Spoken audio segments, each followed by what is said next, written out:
At 3,044 feet, Blaven attains Munro status and is one of the finest mountains in Scotland.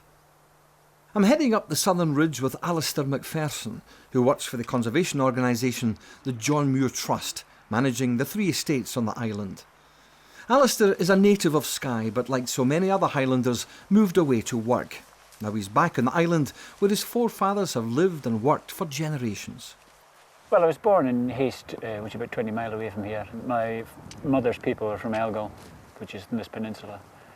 My grandfather was a shepherd here for many years on the estate.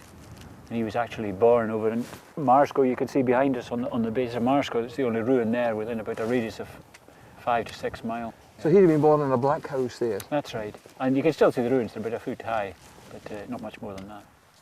But there's actually a funny story about the christening in Marsco. It's quite a famous one. I don't know if you've heard of it. Because the children had been born and brought up there, they never saw anybody in their lives coming past there. There's no walkers in these days.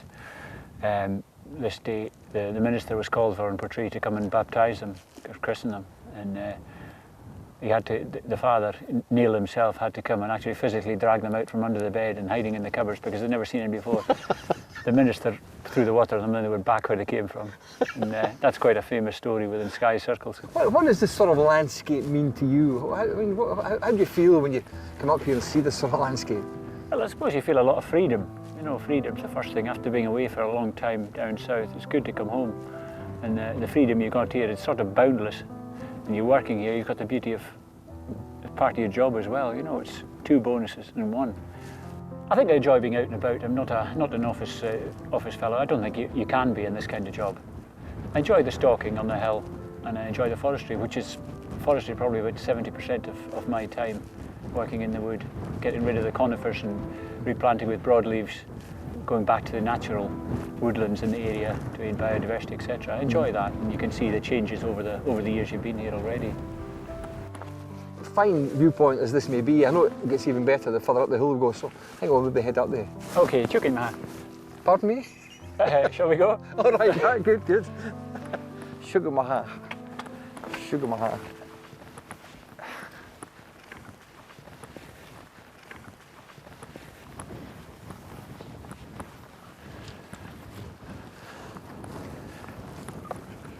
Oh, look at that, look at that.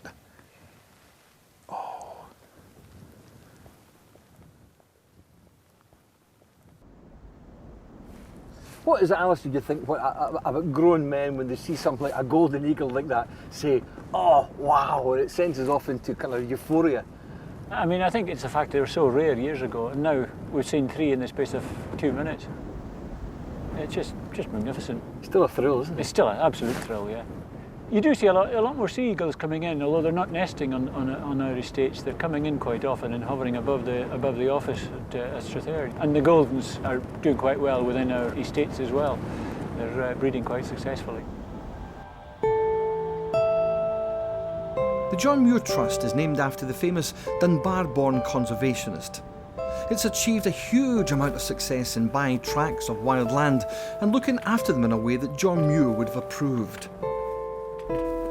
And one of the fundamental principles is that the land should be allowed to revert to its natural state.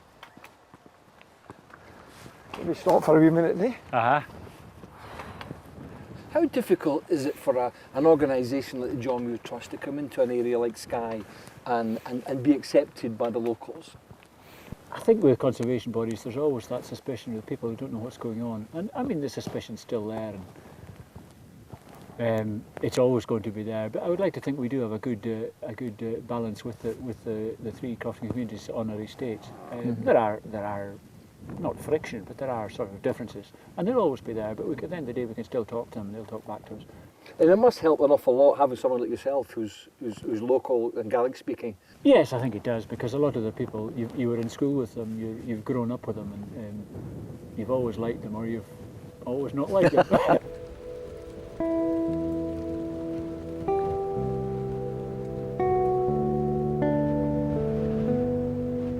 We can't talk about the John Muir Trust without mentioning John Muir. You know, how important a figure is John Muir to you and the work that you do here? The organisation possibly wouldn't be here without him. It sounds kind of corny, but you wonder who would have the estate if it wasn't for him and the fellows that founded the organisation. I mean, a very important guy all round, not just for Scotland, for possibly the whole world, the first man of his kind that came into the conservation idea. And are those principles he had at the end of the 19th century still relevant, do you think, for us in 21st century Scotland? I think they're virtually all relevant, maybe more relevant now than they were then.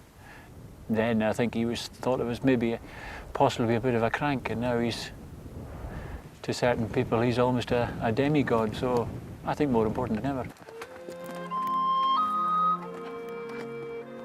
You know, Alastair, any argument that says this is not the most astonishing landscape in Britain is surely indefensible.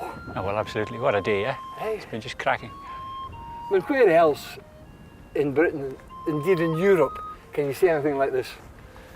Well, as far as I'm concerned, nowhere. The weather's just made it too, of course. I think the old Celtic gods are looking after us. I think so. Aye.